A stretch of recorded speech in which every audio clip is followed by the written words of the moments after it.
Hi there, and welcome back to the Creative Endeavor Podcast. This is the podcast bringing you inspiring stories from creative professionals from around the world. It's real conversations with real artists. And in this episode, I've got a special treat because I'm interviewing Maria Brophy. And if you've been following the last few of these podcasts, you might have heard me drop the title of her book, Art, Money, Success, and maybe even you caught round one of our podcast that we did a couple of years back. You see, I had Maria on the show a while ago. I had to have her back again to talk about her book some more, but also some of the stuff that's going on today, because the world's changed a lot in the last few years, and I want to keep you at the cutting edge of what's going on. What are some of the moves that we're going to have to make as artists? How are we going to thrive as professionals in 2023 and onwards? I had so many questions for Maria in this podcast, so this is not one to be missed. Now, shout out to all of my students on my online academy, Tisch Academy. Thank you so much for asking your questions well ahead of time. You see, my academy students get to ask questions to some of my guests that I have on the show, and they had some real zingers. So Maria was great. She answered a bunch of them, and we could have kept going. The conversation ended up being a little under 2 hours, but I could talk to Maria for hours and hours and hours. There's so much gold here in this podcast, so many nuggets, so many takeaways, so many things that you can take and just plug into your creative journey. I'm convinced of that. So it's my hope that this podcast really helps you just push through to another level and inspires you to take some action. Mainly, go and get her book. I hope it's going to inspire that action. Now, I'm not being paid to say that. Maria's not sponsoring this. We don't have anything worked out. I'm not getting a kickback from recommending this book. I just want to recommend to you what has really worked for me. And this book was amazing. So check it out. It's called Art, Money, Success. And I'm going to put a link to that in the description down below. Personally, I've got the audio version, so I listen to that while I paint. I'm going to need to give it another listen now. I'm really pumped up and inspired after this conversation. So go and check out that book, and I guarantee that's going to make a difference if you apply what you learn in that book. All right, I'm going to jump out the way and bring on Maria. I really hope you enjoyed this episode. Here's Maria Brophy in the Creative Endeavor.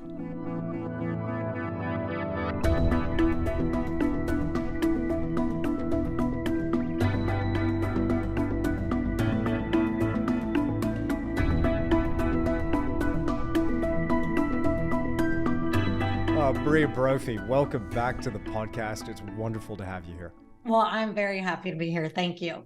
I want to get into the book, Art, Money, Success. I want to talk all about that. We talked about that in our first conversation together. I think it was maybe a couple of years ago now. Time has 2020, right before all the hit the fan. All that stuff. Yeah. My goodness. And so we want to get into the book, and I've got plenty of questions to ask you. And hasn't the world changed and the landscape changed in the meantime? It's just been an incredible one paradigm shift after another, and a lot of changes that are going to be facing us artists moving forward. But before we get into all of that, I have to ask, if you don't mind, I want to check in, see how Drew's doing, because I understand, you guys had some challenges over the last couple of years, but I've been following his progress on Instagram, and from what you've been posting, what he's been posting, really inspired to see that he's doing better. Could you give us kind of the rundown of where he is at the moment and a little bit of what happened there, whatever you feel comfortable sharing? My life is an open book, so I will tell you anything you want to know. But in a nutshell, in 2021, my beloved husband, Drew, who is an artist, and I'm his agent, for those of you who don't know, came down with COVID, and we both did, but he got sicker. And prior to that, he was and is, again, a high-level athlete, surfer, big wave surfer. Yeah. And he never gets sick. He hadn't been sick in 20 years. So we made this horrible mistake where we didn't get in medical care in time. Long story short, he ended up on a ventilator. He was one of the people that was ventilated. And 2 days later, they told me he was going to die and to pull the plug because it was cruel. And And for 12 weeks after that, he was on the edge of death in a coma for a month, woke up paralyzed from the head to toe, head to toe. And after almost 5 months in the hospital, came home in a wheelchair. An absolute miracle, though, because he beat all odds. And just last week, we had one of the doctors come visit us, and the doctor actually cried. Wow. Because not only did he beat the odds, he beat death, he beat the ventilator, which they said couldn't be done because of what bad shape he was in. Yeah. Then they said he wouldn't beat the oxygen. He came home on oxygen 24/7, like an old man. Yeah. And he beat that. And they said he'd never surf again. Well, just last week, we got back from a trip to Fiji surfing a very heavy, big wave called Cloudbreak. And for Drew, that was like the closure of this Amazing. nightmare that we lived through. And Amazing. he didn't work for a year. And by some miracle, we never went out of business. I don't even know how that happened, that we stayed in business with him not working for a year. But he is back to work. He's back to surfing. And we are living our lives big right now because we're so grateful to have a second chance. Amazing. What an inspiration. What an inspiration. What do you think what do you think got him through? What got all of you through that? That must have been such a roller coaster. Words cannot describe the living hell that I Yeah. went through every day for more than half a year. Every day, not knowing if he was going to die. Every day, having to make medical decisions that could kill him if I made the wrong choice. Oh my word. Every day, fighting for alternative therapies because I knew that the protocol that we've come up with in such a short time for COVID, while it's the best we have, it's allowed millions to die. And I didn't want him to die. And so I really had some legal battles with the hospital, which is exhausting. Oh my word. But Yeah. we did it. So what do I think? Well, I think it was a combination of things. Number one, he had a near-death experience during his coma, and he was sent back, and that gave him a will to live, which he had a will to live anyway. Number two, there were alternative therapies that I fought for that now doctors are telling me that they believe that's why he's made it, when others, there were body bags coming out in the rooms next to him for months. And then number three, now I hesitate to say this, but I'm going to say it because I'm trying to be me Yeah. publicly. Mm-hmm. I never would have said this before in my life, but I really believe that the thousands of people that were praying for him, even our atheist friends, were sending him energy work. Mm-hmm. And people from around the world were sending him a life force energy. And I never believed in this before, but I believe in it now. And I put a lot of thought into it. And this whole experience has been so astounding on so many levels.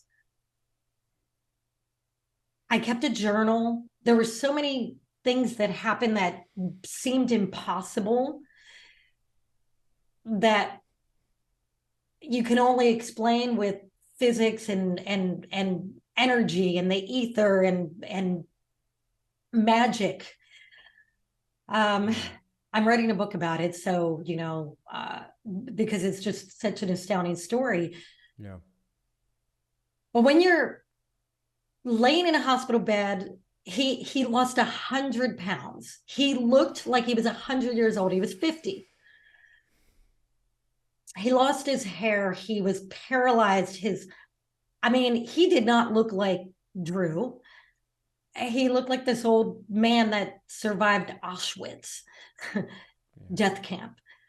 And so when you're that ill and you're an inch from death for weeks and weeks, you have no life force in you. There's no spark, there's nothing. And I think that's where the love, the energy work, the prayers come in. That, and the more people that give it to you, the more it's going to spark this life force, because you don't have your own. So you're borrowing it from other people and they're giving it to you. That's amazing. I know it sounds a little nutty for people who, and I'm not a religious person. Yeah. I'm a spiritual person, but Right. I witnessed it. It was a witness. I'm a witness to it. So That's awesome. That's awesome. Look, I'm a big believer in the power of prayer. There's almost like a gravitational weight, a force of that. And yeah, maybe that's a little woo woo, but that's, hey, we're all individuals and we're all, but I mean, that's extraordinary. That's absolutely extraordinary. So I'm just so inspired, Maria, to see how he's pulled through against the odds. And, you're an inspiration there as well. And it's just, it's really incredible to see how you've come through, because he is a force of life, isn't he? And it's great to hear that from that experience, you're pivoting now, you're living large. That's awesome. That's awesome. it's made us more compassionate people. I mean, we've always been loving, compassionate people, but it took us to a whole nother level Yeah, of loving and wanting to give to other people and give to the community and understanding people. I think one of you mentioned soon as we started that the last few years have been very chaotic, turned upside down, and we see the best of people and we've seen the worst of people. yeah. And I think that one thing that I really got is that everyone's fighting a battle, Mm. but they don't show that.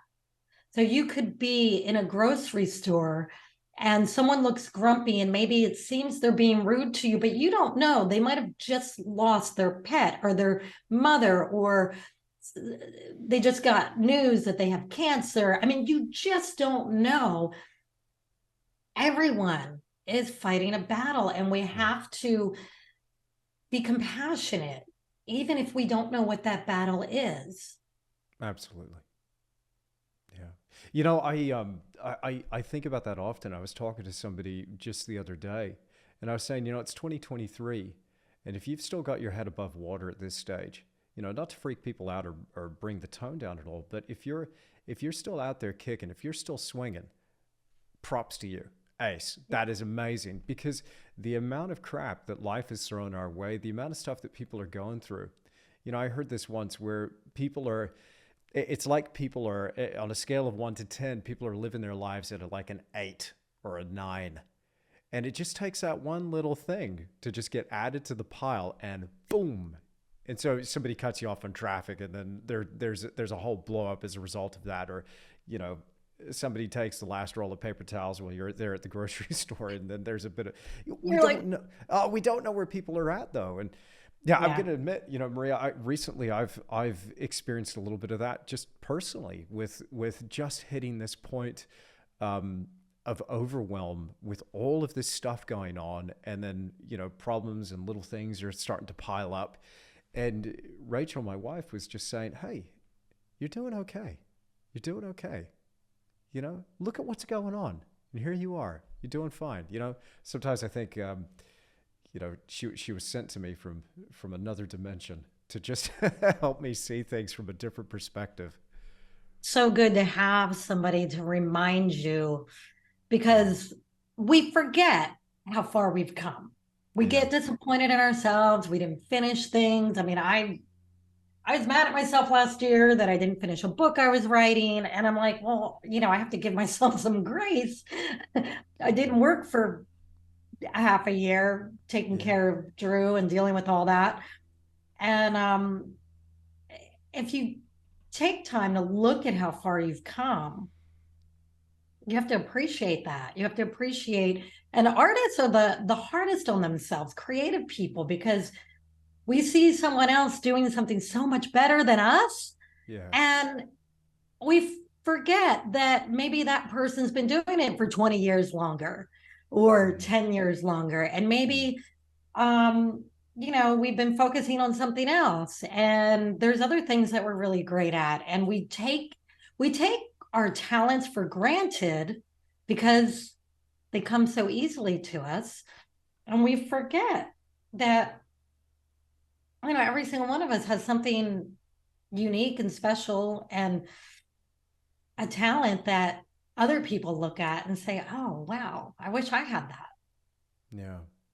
I'd love to go there if you don't mind. And I actually, from my academy, I've got one of my students here has asked a fantastic question about marketing and a little bit of on the social media side of things. But just on that point that you've made there, I've found this recently with being online, Instagram, all that. I've got a love-hate relationship with Instagram. Instagram's given me access to amazing people around the world, such as yourself, where we're able to follow each other, we're able to connect.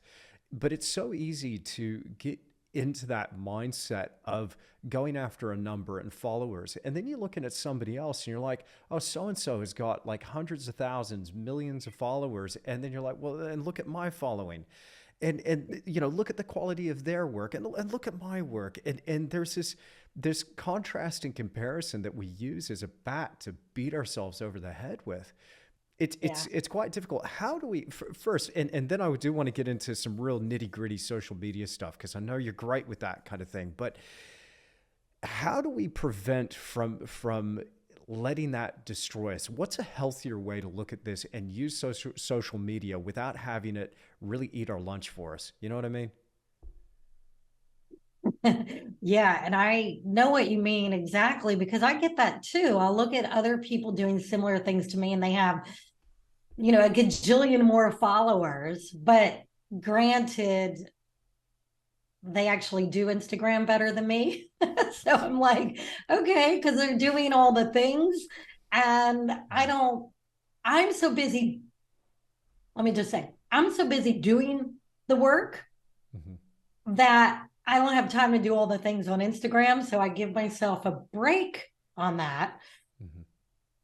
I think with that and everything else in life that we can feel insecure about ourselves because we see what other people are doing and they might be doing some things better than us. And then sometimes that insecurity turns into a little bit of bitterness. And we get a little angry at the people around us because we don't feel fully supported.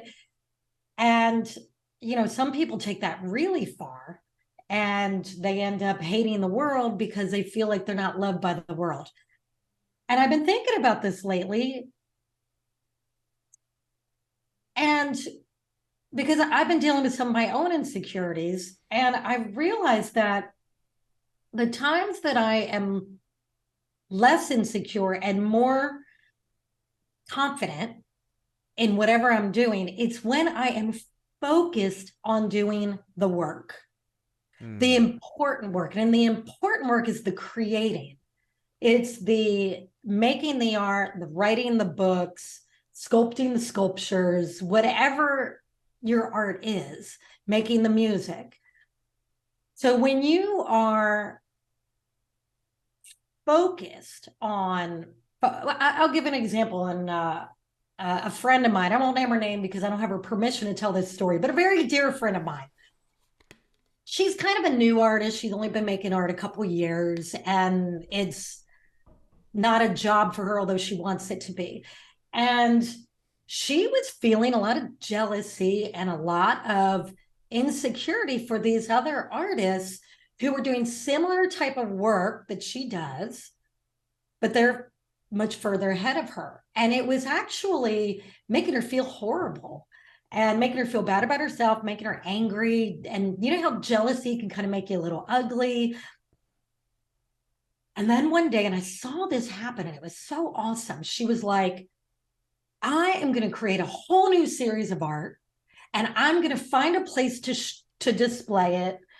And all of a sudden, she had this focus on this big project. And she had never done a series of art. She's only done one piece of art at a time.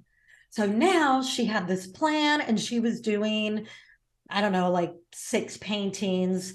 And with that focus, she was working in her garage every day after work, making this art, and had no time to feel insecure, jealous, or anything. And she put her head down, did the work, and ended up showing it in a local spot here in San Clemente. And it's great. It's a beautiful series of art, and she's very proud of it. And that was how she shifted that. So I know that doesn't answer the question about social media specifically, Well, but we no, can go it back to does. that. No, it does perfectly. Because I think this is the thing about artists today. I'm generalizing, I know, so forgive me, folks.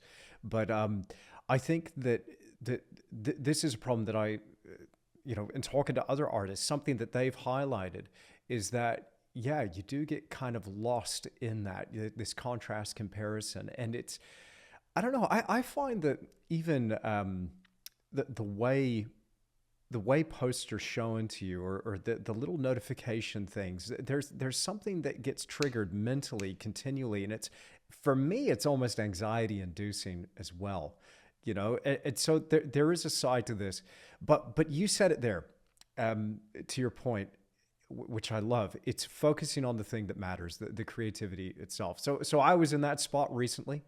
And then it was just like, you know what, enough. I'm going to focus on very much like the person in your story. I'm going to focus on a new body of work. I'm going to get to work on what actually is important and focus there. The irony is that as soon as you do that and you're doing your authentic thing and you just go, screw it, I'm just doing my thing, screw it. You end up getting more followers that way. There's a gravity to what you're doing, and people are like, hey, that's cool. That's cool. I see what you're doing there. Exactly. You don't even have to try to get new followers because you're doing the work and you're sharing. And if you take it that step, where some artists are shy about this, but sharing your creative process. Now, I'm not saying, show all your secrets or whatever. You don't have to do that, but showing you working, making the work, and maybe sharing how you feel about it, and sharing some of your screw ups, and like, oh my gosh, I totally blew it on this one. I tried this new thing, it didn't work, had to start over again. People gravitate to those stories. Mm-hmm. Yeah, so I'll ask this question from Cove, from the Academy, but I'll just say first, and I mentioned this in a past episode, that recently I did kind of lose the thread of what was important in terms of Instagram. And I was looking at, okay, how do I make my posts go a bit further? How do I grow my account? How do I reach more people? I was also looking at it from a business standpoint, of course. And I got too far off into that camp without really focusing on the connecting with people. And so I saw this thing where this person was saying, okay, well, it's going to take half a dozen posts per day to your feed, a few stories per day, a couple of reels per day. And as soon as they just started rattling off this list, I'm going, who's got time for this stuff? And I found it made me kind of angry. I do not. I do not either. So it made me really angry at the time. And I was like, no. But then I thought, okay, what could I do? So I thought, okay, well, I'll post 4 times a day. And we'll see what we can do. And that, for me, that was a lot. I was struggling to post once a day, but I'm like, if I really push it, I can post 4 times a day. Well, the result of that experience is experiment. So I had 123,000 followers at the time. Wow. I grew 400 followers and I lost 200. So then I'm thinking, what's up with that algorithm? Like, you would think that Instagram would be like, hey, you're going to reach more people. We'll push you out a little bit more. But I'm like, no, I think I actually pissed people off because they're like, Tish, too much. Now, you're annoying me. I'll see you later. And I'm sure that happened. And so from there, I just thought, screw it. I'm out. I'm not doing this. But I picked up the thread again and just going, okay, I'm going to post when I've got something to post, when I'm ready to post, and then people can hear from me, and I'll just leave it at that. But this question that I've got here, I'll get to the question. It's a great question. How can oneself market their work and get known online without selling themselves to the social media algorithms? And second question is, how can you balance the business side of art with the actual painting? Great question. Something that I All right. actually So struggle with as two well. totally different questions. Yes. So let's do the first one Let's do the first. first one. Yeah.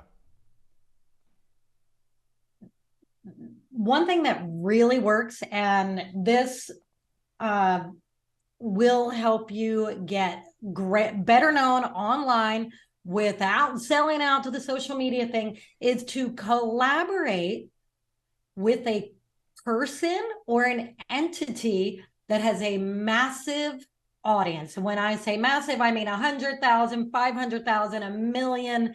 The bigger, the better. Do something, do a collaboration with a company or an entity that is much larger than yourself. So then they are introducing you to their audience. That's part one. Part two, you have to take advantage of it in a proper way. And that is, you have to find a way to connect with their audience members that fall in love with you. And that would be a newsletter list or some other way. Newsletter list is really the best way I know how. That's really effective. And the way you do that is you have to just kind of take some time and brainstorm what company or person or entity or charity out there that has a huge audience has a mission that's similar to mine. They care about the same things I care about, that I demonstrate in my art. And so their audience is going to care about what I do because it's synergistic. And then you have to ask yourself, what can I give to this company? What do I bring to the table to make it worth their while to introduce me to their audience? And there's always something there. There's always something. I'll give you an example. Okay, so we've done this with my husband, Drew. We're always trying to increase his Instagram followers, but he hardly ever posts on Instagram. Definitely not every day because he's so busy painting. He's not posting. And so he has a friend that is the founder of Lost Surfboards, and Lost Surfboards has oh my gosh, like millions of fans around the world in the surfing world. And so every now and again, Drew will do a little collaboration project. The founder of Lost Surfboards, and Matt will post it on his Instagram, his personal Instagram. Matt has a huge following. And every time he does that, like in one day, Drew will get 400 new followers. Awesome. Yeah. So it's amazing. And then recently, Drew and Matt Biolis and LibTech, it's a snowboard company, they did a collaboration together, and where Drew created the artwork for this LibTech snowboard. And it's a whole new audience because Drew's audience is mostly surfers and some like people who are into plant medicine and stuff, but it's mostly surfers. And this introduced him to a whole new world of people who love snowboarding. While there is a little bit of crossover from snowboarding to surfing, it was a whole new audience. So that collaboration brought him so many new fans. That's awesome. That's awesome. Really interesting niche too. There's so much power in a niche and being authentic to that thing you're really into, and then going to find your people authentically. I think Drew highlights that so perfectly. He's got the whole surf art thing going. He does amazing work. I really would love to get him on the podcast and have a chat to him. But he just fulfills that so beautifully, and awesome to hear that the snowboarding's opened up for him as well. That's incredible. Great idea. So let's say if you're just kind of starting out and you've got a bit of a following, let's say, 500 to 1,000, and you want to go to the next level. You're okay at painting, you're okay at drawing, you've got some skills and people are noticing you. Everybody was pushing you, going, oh, you should start an Instagram. What do you do then? Like, how do you find that person? Is it just or entity? Like, and what would that approach look like? You'd be sending them an email? You would do as professional approach as you can, I imagine. So if you've never collaborated with anyone Hmm. before, I would recommend starting local. Don't go for the giant mega corporation or entity. Go practice by working with someone who has a smaller audience, and it's less intimidating for you to approach them. Mhm. So let me think of an example. Let's say, in your local town, um, let's say you love painting fruits and vegetables, and there's a lot of artists out there that do this. Yeah, Or for sure. painting bees, or like I know a lot of artists that just like love bees. Okay, I'll use Hmm. that as an example because that's a great example. Look for a local bee company, Hmm. a honey company, a company that makes honey products, and go to them and say, hey, my art is like perfect with your product. I'd love to do some sort of collaboration, and look for a way that it benefits them, Hmm. right? You're not asking for a handout. You want to contribute to them. And in return, you ask them to put your name in their newsletter, link to your website, mention you on their social media, but you want to find a way to contribute to them. Hmm. And this just takes brainstorming. Hmm. You really, the first thing I do is I go through a company's website and I look at what they're doing and get a feel for what's important to them. Are they having local events? Maybe you could volunteer to help them at an event and find a way to let your art be a part of what they're doing. Maybe you have these really cute little paper prints, or you can make prints and say, hey, let's do a giveaway to your audience. Or you could even see if they want to do your art on their label. If they have, you could do this with beer companies too. This beer companies or breweries are really easy to do this with. That's even better. There you But go. you get where I'm going with this. Yeah, yeah, absolutely. Yeah, it's interesting you mentioned that because I've actually done this before, and I just realized it when you were saying that. I teamed up with an adventure cruise company that tours around the Kimberley, a remote wilderness region of the top of the Western Australia, and it's just an incredible place to be. But to see it aboard the True North is just amazing. Like these guys do it better than anybody else, and I still think about those 2 weeks that I had on board in 2010. I was there again in 2015, but when I went on board, they were like, "Okay, well, do you want to help us decorate the ship?" And I gave them limited edition prints, framed, and then they featured me in their newsletter. They featured me in a little bit of video content here, and still I'm in touch with them. Now and again, they'll like some of my posts and things, but that was some way that I was able to actually not only interface with them, but they put me in front of their clientele, which ended up becoming my clients. And that was just something that just went click. But I had the thought the other day. I took my wife Rachel out for lunch. We don't get to go out often because we're the only ones in the bay. It takes 2 hours to get out from where we are to the nearest town. We're like remote wilderness in New Zealand. It's beautiful, but it's Oh, very isolated. And so we're sitting at lunch. We went to lunch at this winery and beautiful restaurant. And I was looking around, going, a lot of empty walls in here. There's an opportunity here. And then yeah. I looked at the table next to us, and I'm judging them. Of course, I'm judging them. I said, "Those are nice clothes. They got money." Uh huh. Yeah. I need to get a painting on that wall, you know? And I was just thinking about it, just going, man, the opportunities are everywhere. But what's the deal? Like we have this way that we look at art and our art career as this prescribed path of A, B, C, high school, art school, career, or gallery, death. You know, it's this thing, this people aren't really thinking outside the box. You Uh, are though. You've got those solutions. yeah, you have to do things in a different way than what you were taught when it comes to art.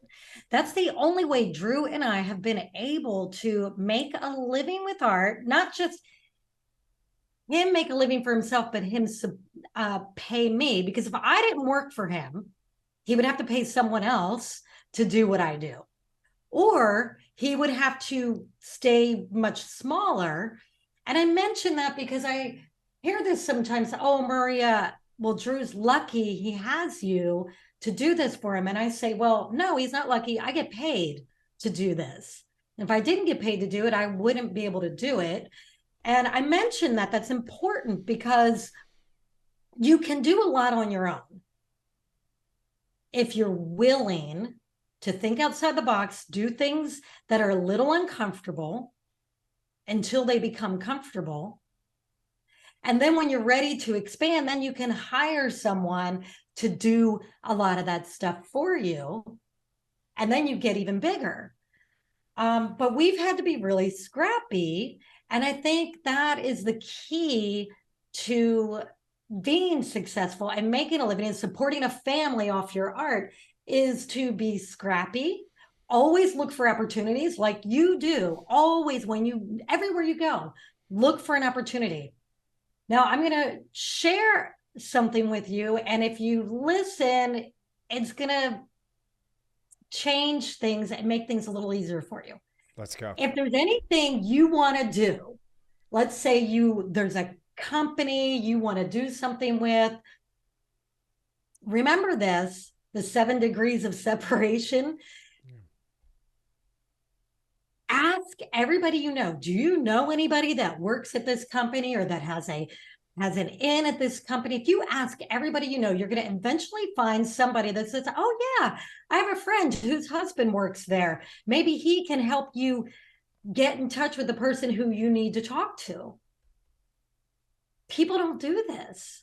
And you should ask for help and ask everybody you know. And if you're on Facebook and you have a lot of Facebook friends, that's a really great place to ask for help because people want to help. You know, People to me, love to help. that highlights as well the importance of friends and family. Like people downplay that, but you know, even the people that are in our immediate circle that we're just like, it's just them. It's just my auntie or my uncle or, you know, my brother and his wife or whatever. You sometimes don't see that there could be an opportunity right there if you just ask. Mm-hmm. Yeah. That's so cool. The other part of this question from Cove, which I really would love to get into, Maria, this is something that I personally struggle with, which is that elusive balance. I've given up on it. I don't know what balance is. I think everybody has their own sense of balance. But how do you balance the business side? Well, the specific context of this question is a little bit different than where I was going, granted. But how can you balance the business side of art with the actual painting? And so for me personally, like I find that I do have the tendency, if I don't control it and put a cap on it, the business minutia eats the day, and I don't have much time for painting at the end of the day. The thing that gives you freedom and balance is structure and setting a schedule. And this, I've talked to so many artists that do this very successfully. They make certain days of the week, their marketing and paperwork and bookkeeping and all that stuff, the business side. And they carve out their most productive time of the day to make the art and turn off the phone, turn off everything, and just focus on that. And that it really is just a discipline. It is almost impossible to be creating, writing, painting, making music, and at the same time think about business. It's you can't really do that. You have to work in blocks of time. I as an author, as a writer, I have to turn off everything when I'm writing. I even tell my husband now, I don't have kids at home anymore, but back when I had kids at home, I'd be like, okay, nobody bother me for 2 hours. Don't, not unless the house is on fire. Otherwise, it waits until I'm finished. And you just have to work in that block of time. That's what works. Hmm. Hmm. Yeah, structure, it's not the strong suit of many artists out there. You know, we're a flaky bunch. I am super ADHD and I'm a fairy, as in, I don't do things in order of A, B, C, D. I go A, F, Z, G. And finally, at my ripe old age of something, something, which I'm not going to say, at my old age, I finally get it through my head. I finally accept that that's my brilliance. And I've Yeah. stopped fighting against it. And I allow myself to work in a disorganized way. But the blocks of time that I have to do if I'm going to get anything accomplished. Yeah. And it's discipline actually gives you freedom. Yeah. I heard a quote once, well, recently, and it just resonated with me so much. If you do what's easy, your life is hard. But if you do what's hard, your life is easy. Ah, it's so true. It's like Yeah. the choices that you make. I used to say to my kids, make wise choices, and they hated that. Yeah. What does that mean to a young person, though? They're like, oh, Because mom. I sure didn't make wise choices as a teenager. Oh my God. I'm so lucky I didn't end up in jail or dead. I mean, I'm one of the few of my friends that didn't go to jail at least for an hour. Like somebody was looking out for me. Well done. My husband says, I've never met, he's like astounded when me and some of my own friends get together and my sisters. And he's like, it's surprising to me how you have so many friends and family members that actually went to jail. And they say, well, we grew up in the country. There was nothing to do but get in trouble. Wow.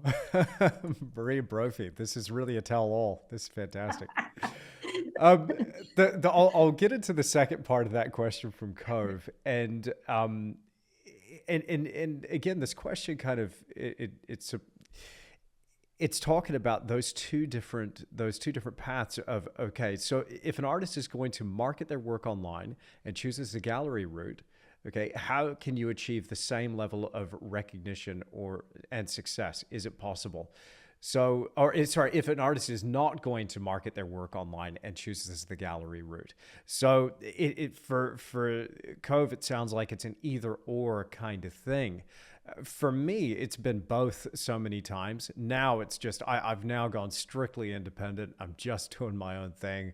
I'm not working with an agent currently. I don't know if I will again, but I kind of enjoy being in control of my own ship here. But how would you answer this, Maria? So if they're not going to go the market online and they're going to choose the gallery route, how could they still have that same level of impact by delegating all this to the gallery? It's a rare thing for a gallery to do a good job marketing. And the Mm, galleries that do a good job marketing, you better be one of the top of what you do to find a gallery that's a good gallery to do that. Because to market an artist, it takes so much effort, so much so much time. It costs so much money, um, that a gallery is not going to invest that in you unless you are already selling a lot of art. So I think that's um, it's a very small percentage of people who are going to be accepted in the galleries, in the very small percentage of galleries that are actually really good at marketing artists. Not to say it's impossible. I'm not going to crush your dreams, but the reality is nobody gives a crap about your art but you when it's all said and done. So if you put all your eggs in one basket of one gallery or one gallery system, and then you have a falling out with them, or they go out of business, a natural disaster happens and they are, they lose their building. I mean, there's so many things that can happen that now you've lost everything and you've built up nothing.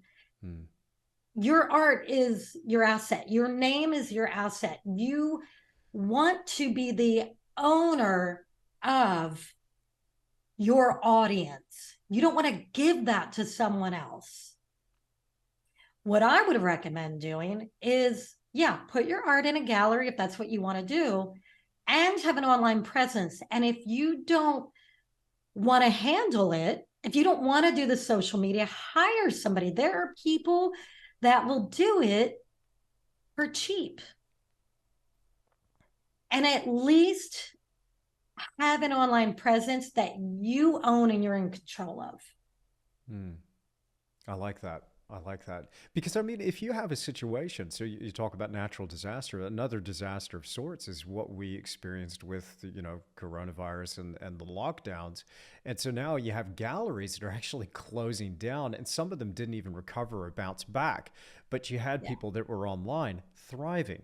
2020 was my best year so far. I was selling art, I was selling courses and doing all that stuff. Because why? Everybody's at home on their phones, and they're like, oh, check this out, oh, that's cool. And I know of a lot of artists that had a great year, but I also know of many that not so great, really struggled. So it just depends how you're positioned. I really appreciate that, because it's also, I think, embracing the old school, so having those old business models, and the new school as well. I think it's going to take both. You never want to put your entire life career in the hands of someone else. Yeah, absolutely. You have to have a little control there. I got a great question here from Colleen, and this is something that I really know very little about, but maybe we touched on this earlier with, teaming up with a company, but Colleen wants to know, dealing with companies, specifically licensing.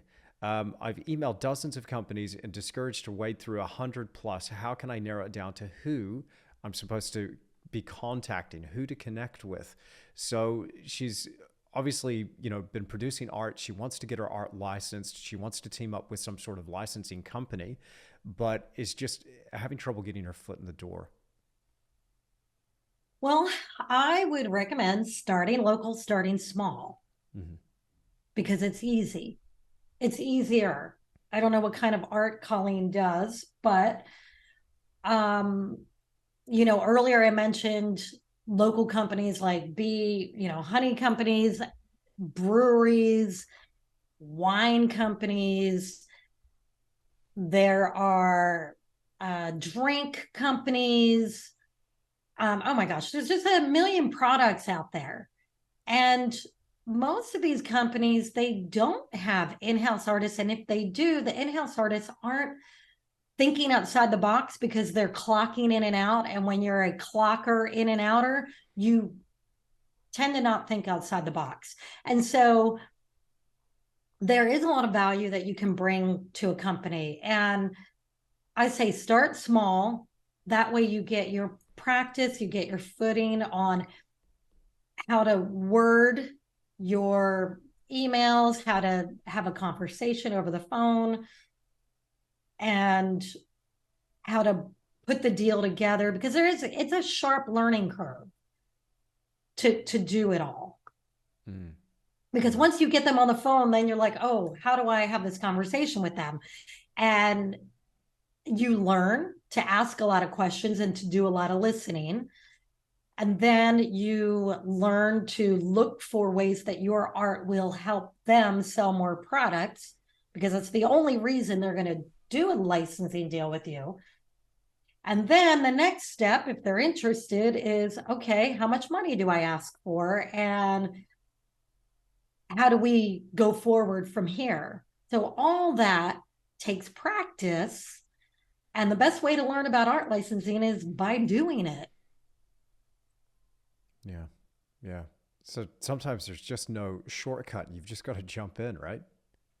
You have to just jump off that ledge. Yeah. You just got Yeah. to do it. Dang it. Stop thinking about it and just do it. What's the worst that can happen? Just know that, a good number of the people you approach will say no or won't say anything at all. But eventually you're going to find somebody that says, yeah, this is a great idea. Do you know, we've been just talking about how we need art. And look at this, you came to us. But it's a fear of that no, Maria, that I think so many people they find debilitating. I know I did in the beginning. I was terrified to hear people say, "Hey, kid, no," you know.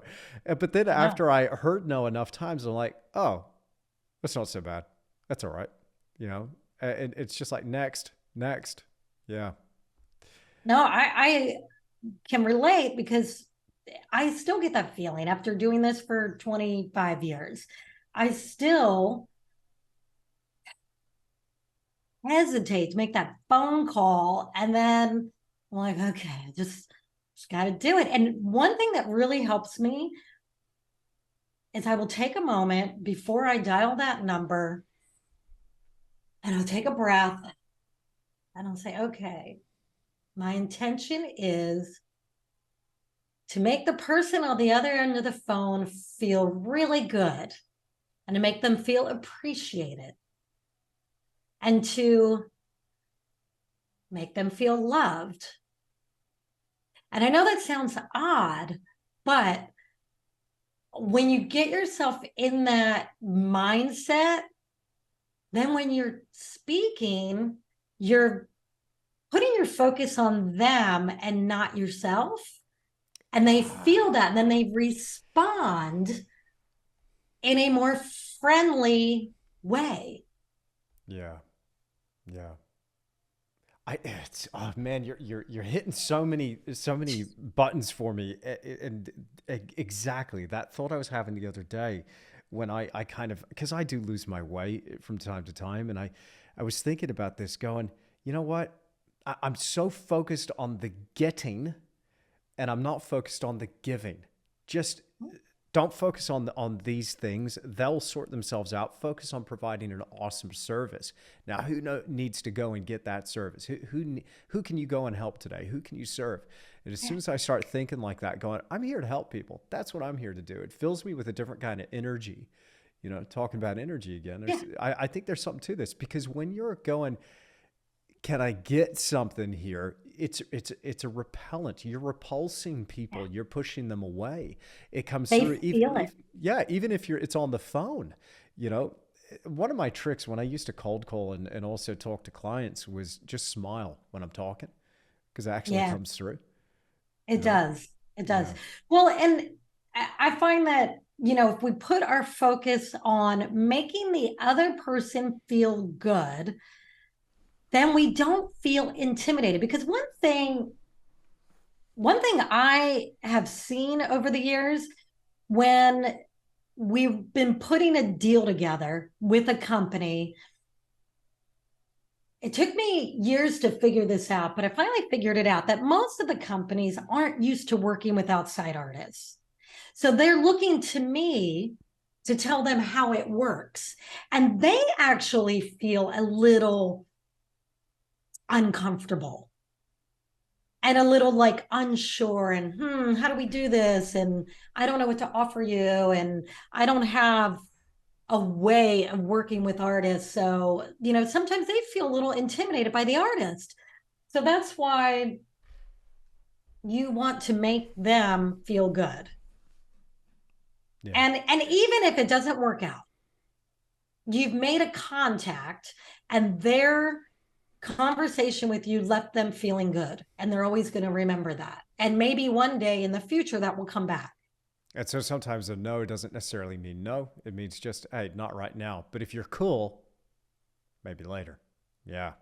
So, Absolutely. I mean, there's been many times we've been told no, and then two mm, years later, we're doing the deal with the company. yeah. Yeah. I got a great question here from Alice, who's asked in the very fast paced environment and the age of information we live in, I'd like to ask if whether there's any different approach updated to the real times Maria would consider for the selling process. So I guess just in regards to has the way we sell our work changed from the past? The second part to this though is I believe trying to call 100 to 200 potential clients to exhibit or sell paintings is simply not doing it any longer in these times. So maybe that approach is no longer needed. But again, I mean, personally, I'd say do both. Do both. Old school and new school. That's just me. What do you think, Maria? I totally agree. So, old school that still works wildly for us is newsletters. People say nobody opens emails anymore. Maybe that's true for a percentage, but we still sell a ton of art through our newsletter list. And so we're always trying to add new names to that list to keep it fresh, get new blood in there. The thing that's changed is how we close some deals. So Drew recently came out with a whole new series of art. We did a live event here at the gallery unveiling the art.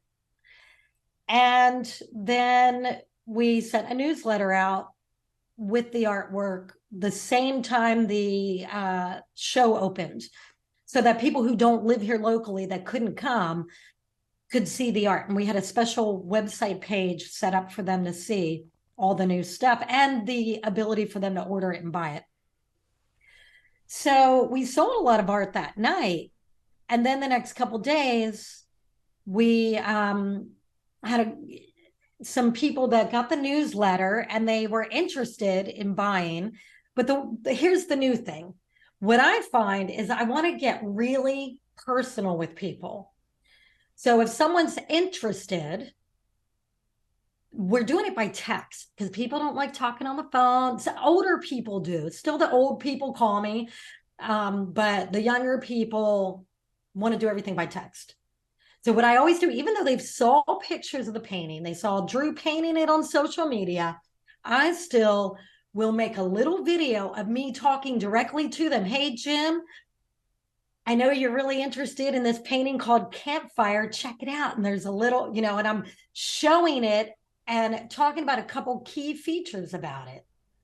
And then I text it to him. And it's a going back and forth by text. And the answer is not no until they say, I decided not to buy it.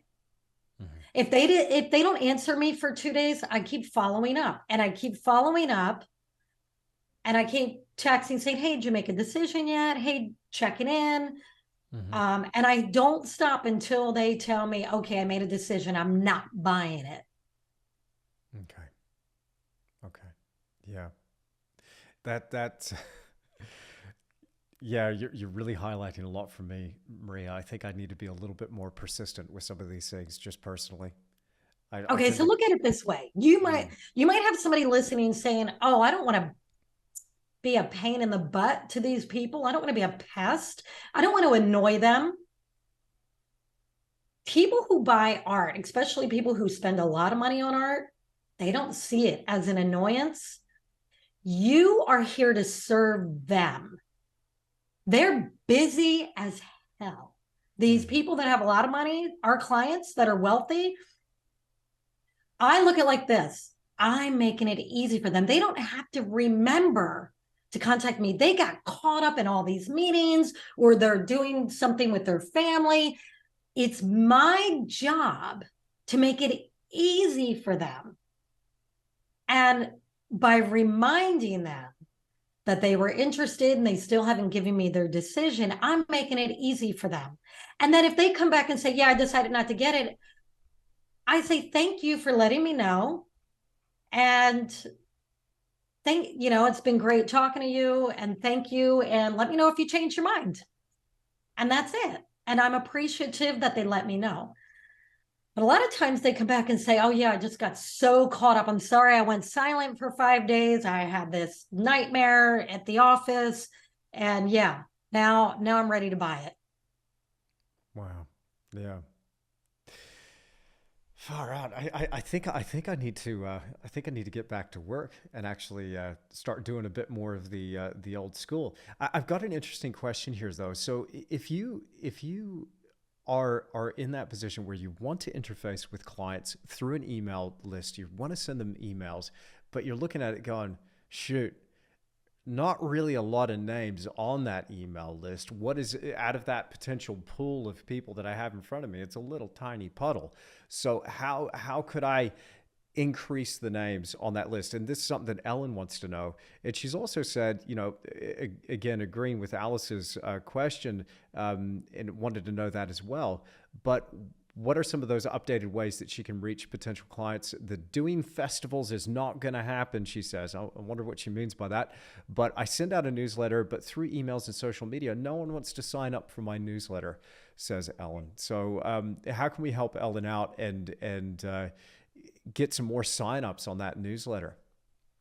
Well, okay, so there's a couple elements to this. One, they have to be interested in you and your story.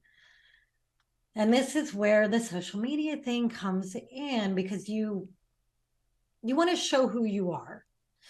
And if someone's connecting with you on social media, connecting with you in a way they're leaving comments, maybe DMing you, responding to whatever you're putting out there, you can one by one say, oh, if you're interested, can I add you to my email list?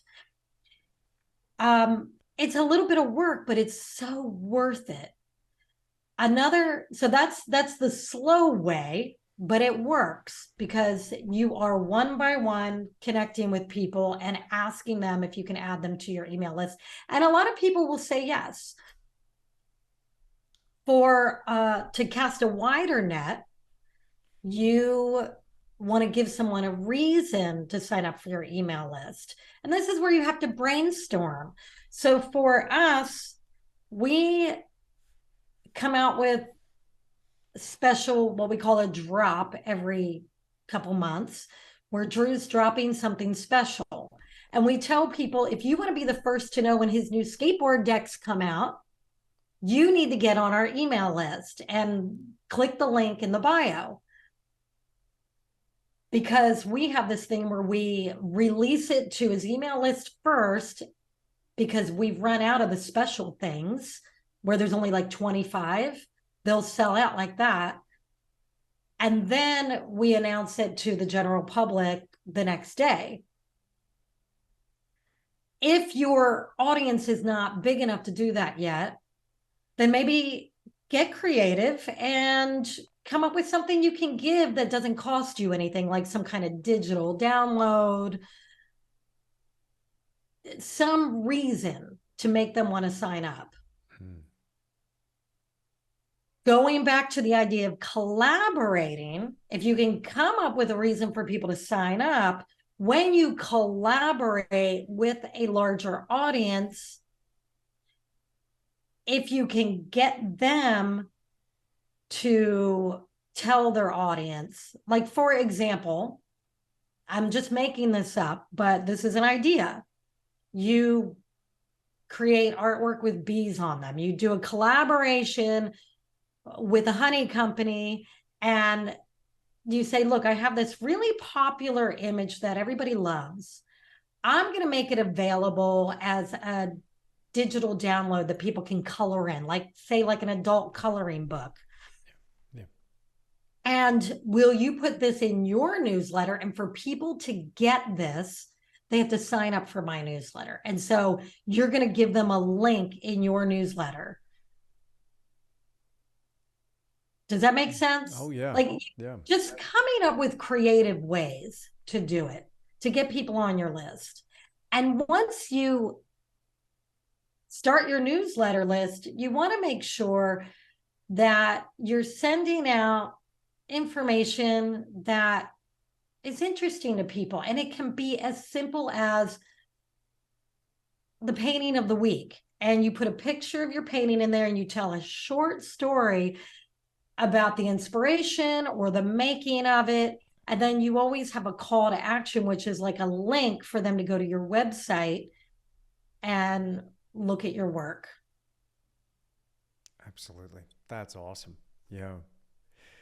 Yeah, for me it was really difficult in the beginning getting those email signups, but I did an event. I did a presentation at an art society, so I went from 0 to 70 in the space of one evening, and then I had a little bit of a list there. So again, that That's another way to do it. And yeah, I actually talk about that in my book, Art, Money, Success, different ways to get people. And live events is a great way because you could have a drawing where, okay, give me your name and email address, and I'm going to put you in a drawing to win something.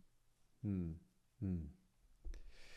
we we've had a lot of questions here for social media. We'll move on from that topic, but I'm really curious, and I've been asking everybody. And the folks are probably sick of it listening to the podcast already. They're like, get over this topic. But no, for me, it's a massive paradigm shift. It's something that is just so, well, for me, it feels very out of the blue.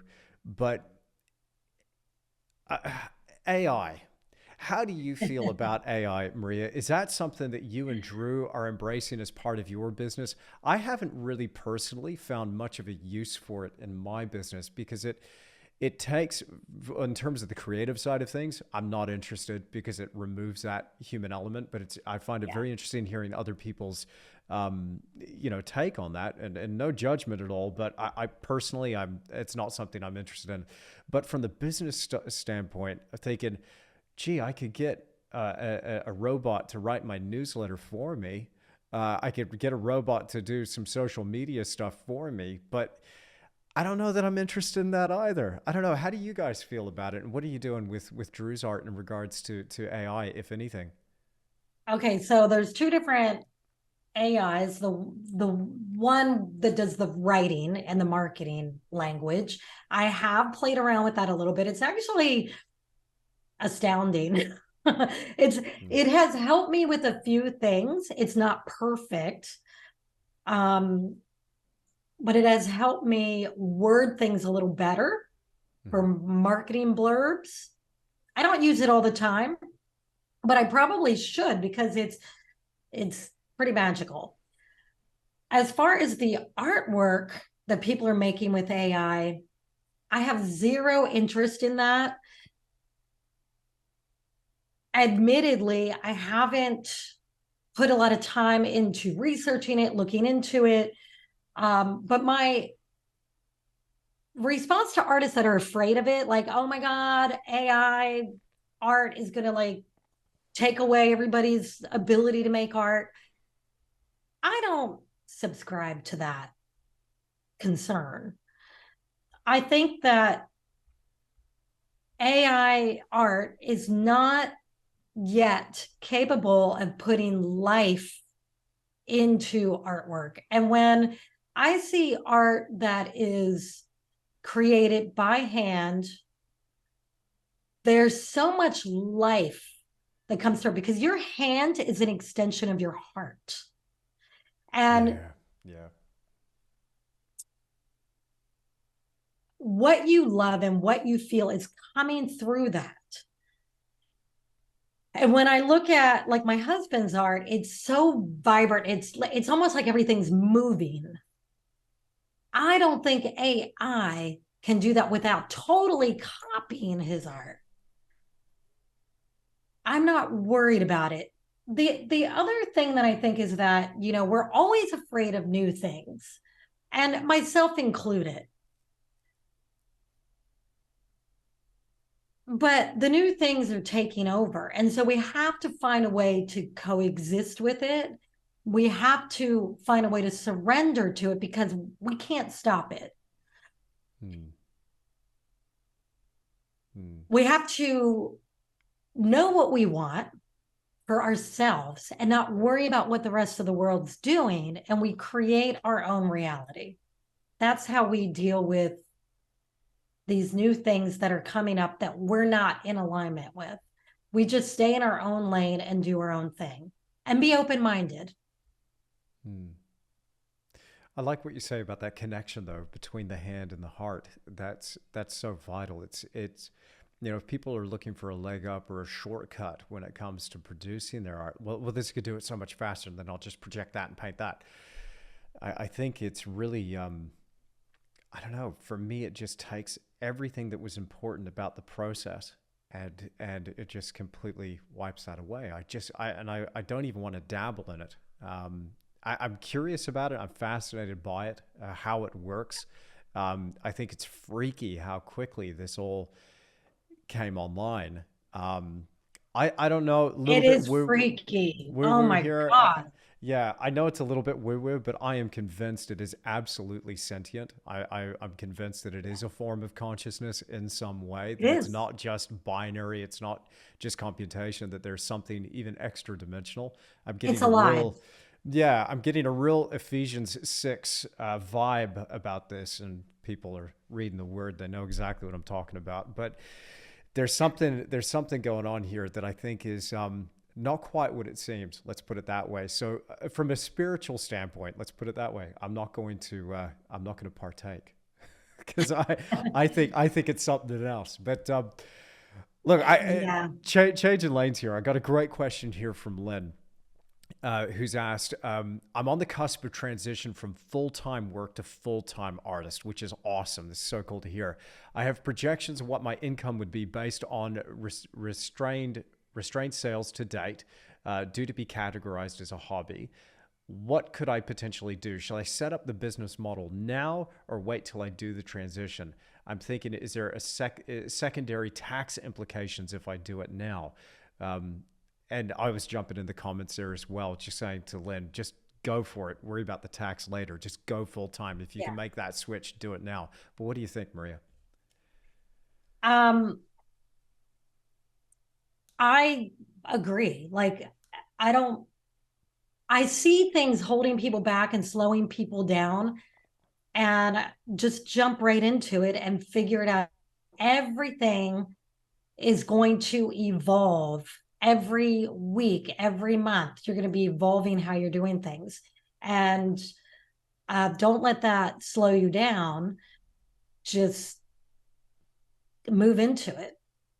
Yeah. This is not tax advice because I can't give that. I have enough trouble with my own taxes. I'm never going to give tax advice. Yeah. I pay a lot of money to somebody to do all that for me because that's just too much for me to handle. Yeah. Um, I think that's important, though. I want to second what you've said there. Like for me, I don't know where I'd be if I had to do my own taxes. I have to delegate that stuff because yeah, somebody else, they know the law, they know the right boxes to get somebody to handle that, delegate that stuff. yeah, But in terms of that transition from full time art to, or sorry, from full time work and just doing this as a hobby to just making that jump of going, shoot, yeah. I can do this full time. What are some of those considerations that Lynn's going to need in really making sure that this isn't something that's just a flash for a couple of months and then she's like, oh shoot, you know what, I got to go back to work, I got to go and ask for my old job back. How can what do you think's a great approach, or should we say mindset? For me, that was something that got me through to because there was definitely ebbs and flows, but it was my mindset that just kept me pushing through those walls that would come up. Yeah. Mindset is huge. You making that leap from working a job to working full time as an artist, she probably already has done this, right? She's made this decision in her mind. This is what she's going to do. You can't allow yourself to entertain the thought of ever going back to the job because then you haven't really made the decision. What you have to do is know what you want. You've already done the financial projections. keep an open mind to how you reach those financial projections, because most of the time when an artist is making good money, it's usually not the way they thought they were going to do it, and it's usually not the way art school taught you it was possible. It's always something outside of that, and so you have to be wide open to all the opportunities. The other thing is you have to be really mindful of your time, because time is money. Treat your time like it's a product, because if you give too much of your time away, you are going to suffer the financial consequences of that. So that's something to be really mindful of. And one thing that's financially successful people know is that their time really is money. Yeah. Yeah. I don't know if that answers your No, question. well, that's something that's really for me, that's just been so important to consider. I didn't really start getting to another level until I started measuring my time and becoming hyper aware of where I was spending it. And then working out and being very deliberate about my routine and working out a way that I could structure my day. Because I mean, I'm like you know, I'm a creative, and I tend to be naturally a little bit disorganized. I've learned to embrace that, but the structure is what's helped me as well.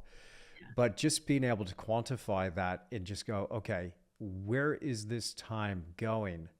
That was something that was super important for me starting out, and still today. I recently got back in touch with those fundamentals. It's funny how we keep coming back to the fundamentals, right? Yeah. Yeah. This one artist I was coaching, she she wanted her art to sell in a certain price point. She wanted to keep it at $500 a piece because this was where she sold the most. But her problem was, because everything she worked, she made collage. She did a little bit of painting and a lot of collage, and it just took a lot of time to make each piece. And I said, look, do a series of work and find a way to make it more efficient, because each piece was taking her hours and hours and hours. And when we did the math on it, if we sold it at $500, which was her sweet spot to sell a lot of art, she was only making, I don't know, I'm making this up, $20 an hour. I mean, it just didn't scale at all. So she said, there's no way to cut my time down. For me to make this art look as great as it does, I have to put this much time into it. But then this is all mindset, right? You think there isn't a way. But I said, well, what if you created a number of pieces, a whole series at the same time, where they were similar but different? So then you're using, because she works with templates and all these things. And then you could create a larger body of work for a much shorter time period for each individual piece.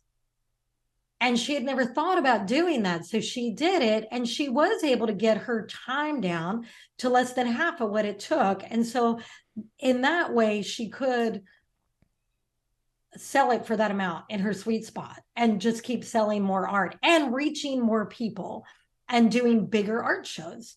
So just thinking in terms of how to get your time down, and also look at how to keep your material costs down. And I learned this from an artist that I used to coach, and now we just help each other all the time. I'm learning from him. He did almost $1 million in sales last year. And I was just like, Wow. oh my God, blew me Goodness. away. And he told me that, all last year, his main focus was getting his costs down, his material costs, the what he paid other people to work for him, to get it all down so that he could increase profit margin. And that really stuck with me. Mm, mm. And so that's been our focus this year, getting our costs down. I have a business coach that I've been working with a little bit on the side, and his name's Christopher, and he was telling me where can we, it's not, I mean, cutting costs sounds bad, I know, because, it sounds like you're creating something cheaper, but there is something to be said for finding any place where you can save some money, knock Mhm. the edge off a little bit, because he was saying like a little bit of cost saving here, look at what it does to your profit margin over here. And so if you can just start doing this, one thing I realized is that I'm working with a particular online platform right now that charges a particular percentage off of monthly subscriptions. And we're about to jump ship to somebody that charges a flat rate. And I'm thinking, shoot, man, I'm going to save like potentially thousands per month on this Mhm. just in fees. I could hire Right. a So new I you could hire a should, new you team member for that. absolutely should make that switch. Yeah. Yeah. And before you make the switch, contact the company, customer service, and say, look, I'm going to make this switch unless you can drop my fees to X, unless you can match what this other platform can do. I don't think they're going to do Give it. it a, you don't think so? I don't think they're going to do it. They're a very big company. They start with P. I'll leave it there. I You don't think never they're, know. It yeah, doesn't yeah. hurt. It doesn't hurt to try.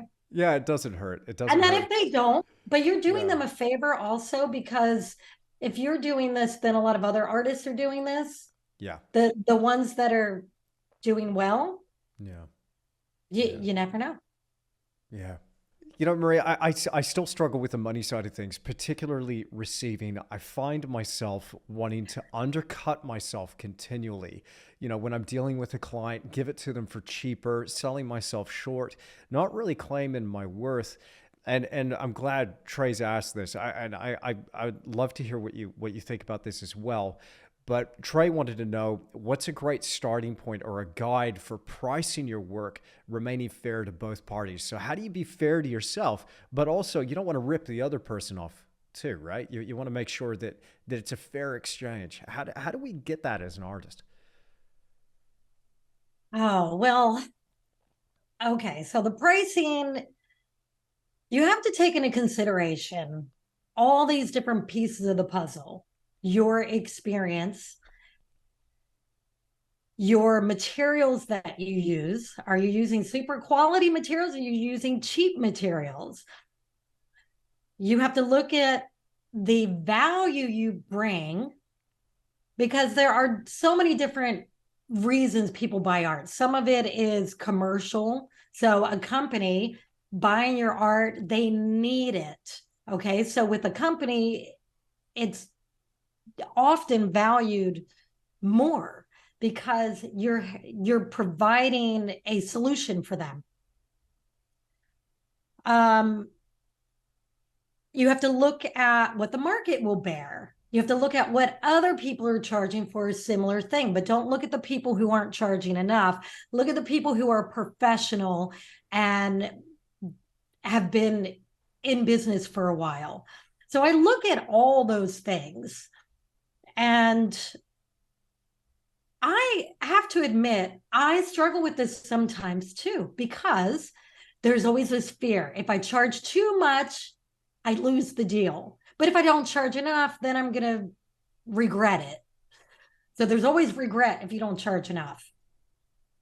It's important to charge enough so that you can do your best work. And here's what I recommend you do. When somebody says to you, oh my gosh, I love your art, and can you do this for me? How much is it going to cost? Never answer in the first conversation. Never let a dollar amount pass your lips. Okay? Here's what you do. The first thing you say is, let's talk about what you want. And then tomorrow, later, I'll put together some numbers and I'll let you know how much it will be. So give yourself a day.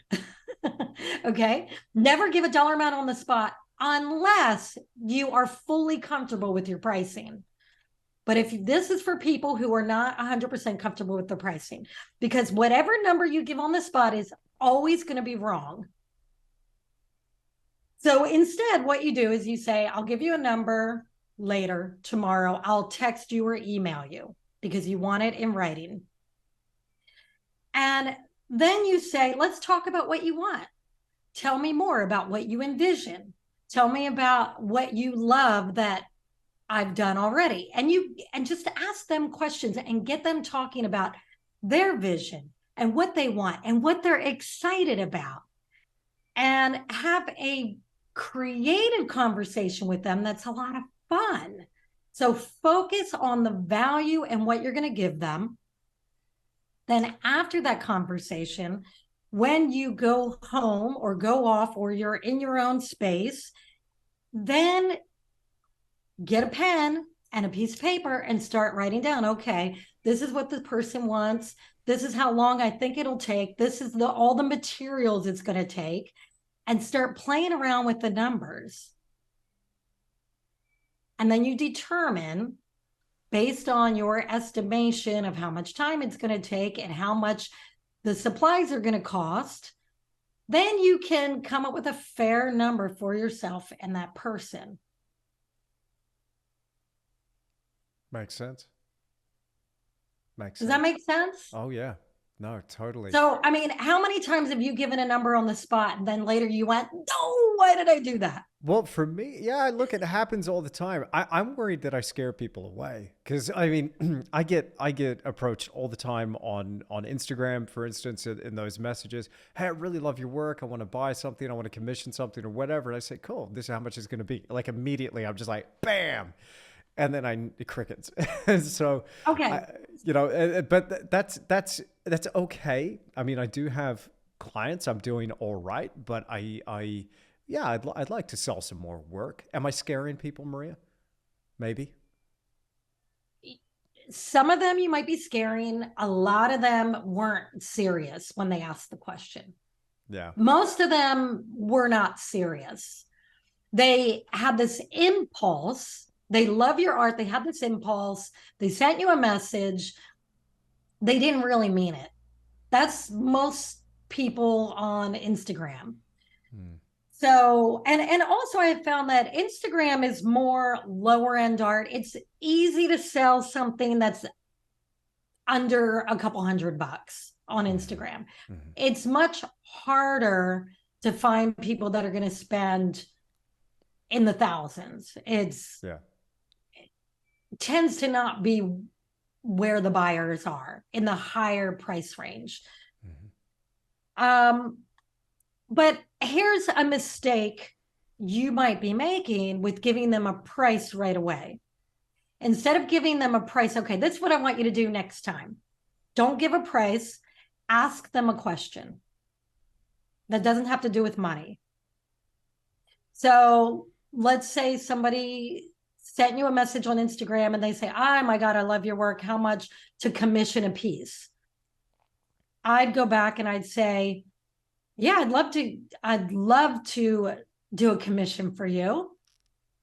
Let me tell me, do you have an idea in mind of where you want to put it? Is it going in your home or your office? Question mark. It's a great question. So now you've got them envisioning where it's going to go. Yeah. So if they're one of those people that weren't serious, they're not even going to answer that question. But if they're serious, now they're thinking, oh, yeah, I have a spot in my office and I want to put it right next to my desk. So then they'll tell you, so now you know they're a serious buyer. So now you can say, what size were you thinking? Have you measured the space? So you just get the conversation going back and forth. Yeah. Then you say, okay, here's a couple different options. You can, and you give them 2 or 3 options. High priced option, mid, low. Different sizes. Even if they say, oh, I got this giant, I want a 36-inch by 48-inch original painting. Well, that's going to cost, I don't know what you charge for that. What would you charge for that? Personally? Mm-hmm. For a 36 by 48? Mm-hmm. I know that's huge. At the moment, probably around $35,000. Okay. And then, so you give them that option and then you give them a mid option. And then, do you sell prints of your art, like canvas prints? I was at one point. I will be starting that up again. just So doing it then on you my own. could Yeah. say, if this doesn't work for you, I Mhm. have beautiful art prints that you Right. could work. Um, Brilliant. Brilliant. Okay. but first, have a conversation back and forth that doesn't have to do with money. Even though they asked about money, ignore that the first couple responses, Hmm.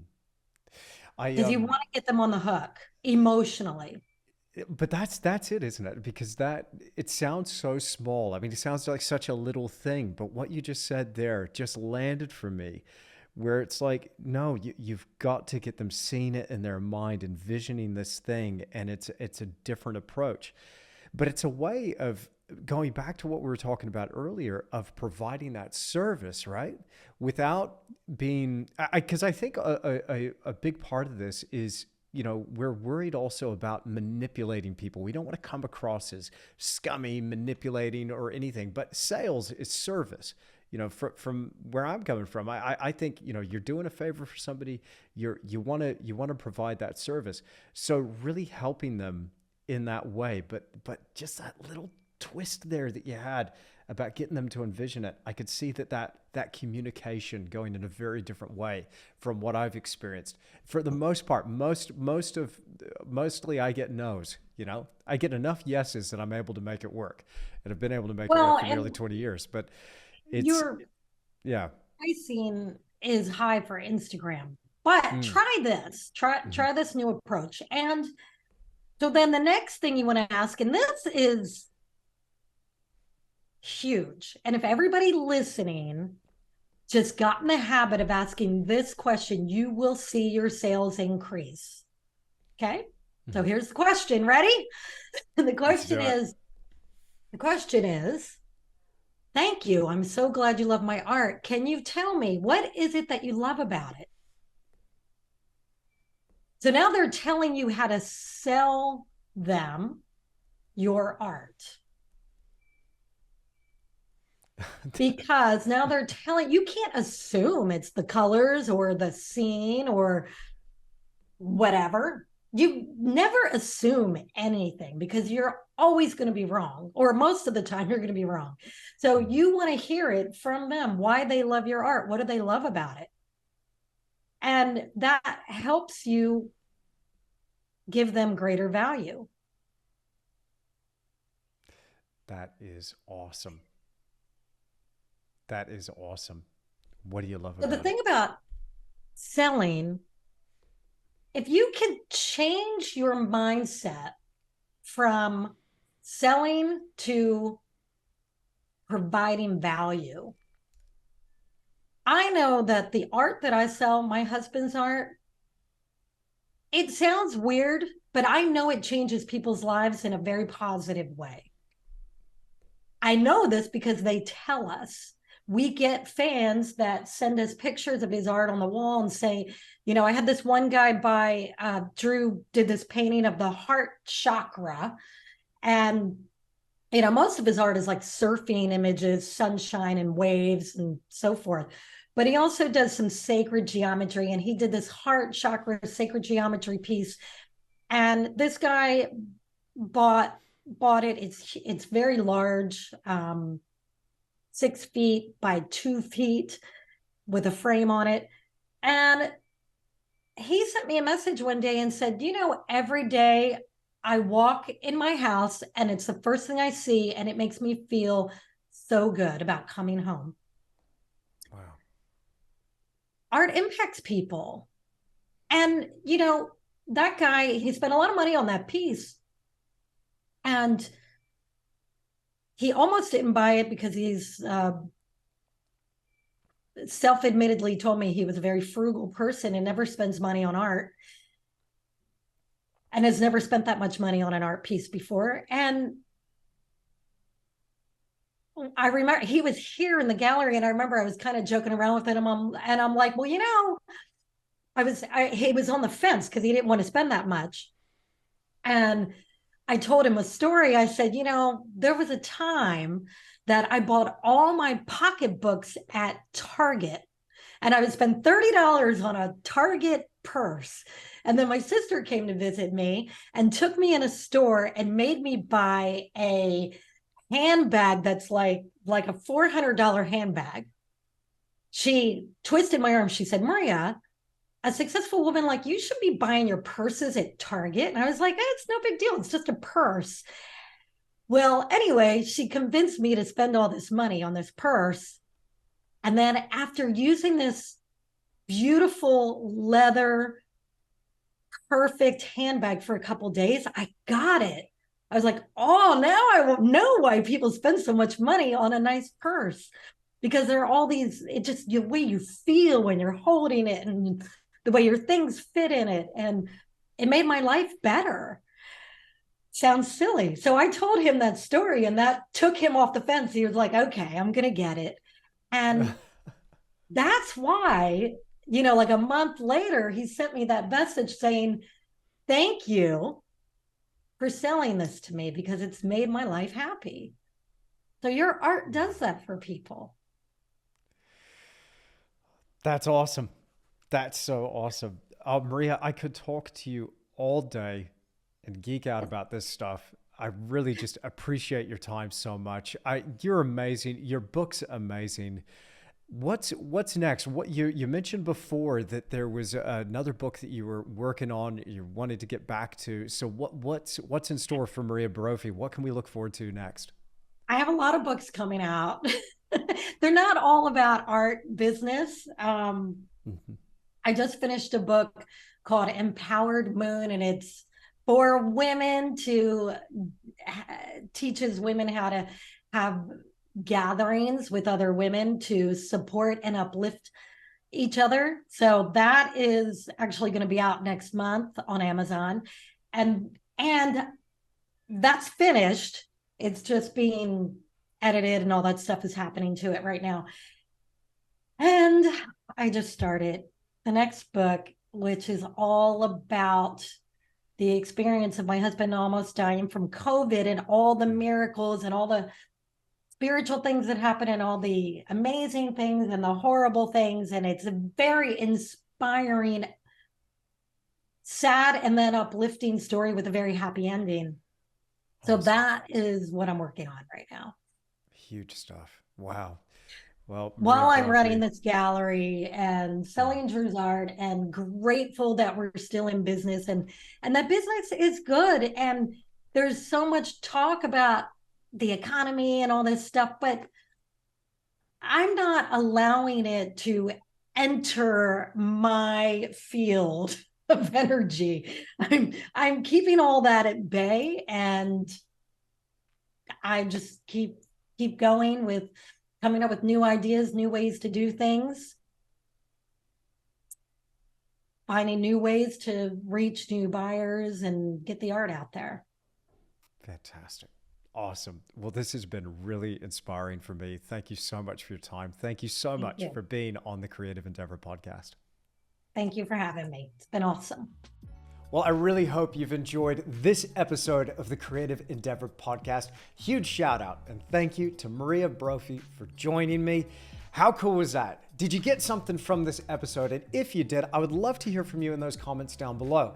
And I hope you're inspired now to go and get her book, take action, put yourself first, put your art journey, your career first, learn some new skills, and push through to the next level. I can tell you for certain that that book made such an impact on me, and I applied so many things from what I was learning from Maria.